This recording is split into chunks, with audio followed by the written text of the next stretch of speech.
Nandito tayo ngayon sa Bugalyon, Pangasinan Public Market para i-check ang ice cream machine ng ating customer na halos 3 taon na pong nag-ooperate. Tara, i-check natin. Pero ano, may natatapos na Parang ano.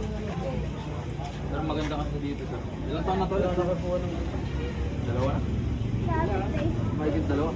Ano na siguro? Okay, 5 years na. So dito to sa Bugalyon Public Market. Alam to? Wala ka nang bago. yan yung bago eh, bigyan ko sa inyo, kaya lang, mali yung pinaglagyan na ng ano, yung silalim. Kaya, ito yung walang mali na, para dito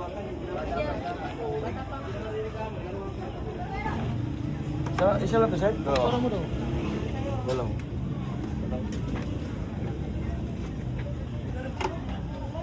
Pag-init namin yung ice cream machine.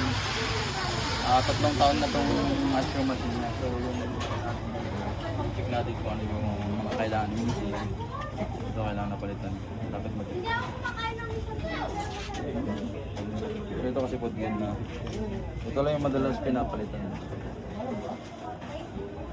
Kasi mga ano na. So ito lang yung madalas mini-maintain, yung mga rubber. Tsaka ito kasi maluwag na siya.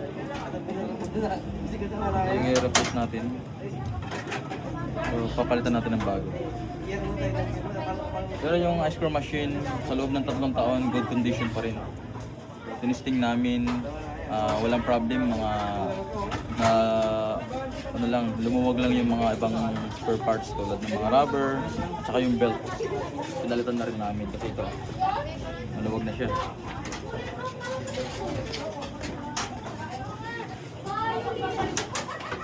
Ba't bahay niyo yun? Bahay ulit? Ganda ninyo dito. Ito.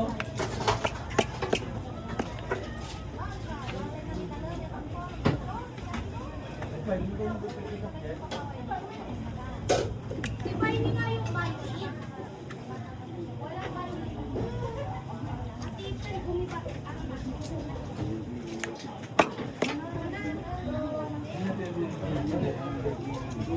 Ganda na.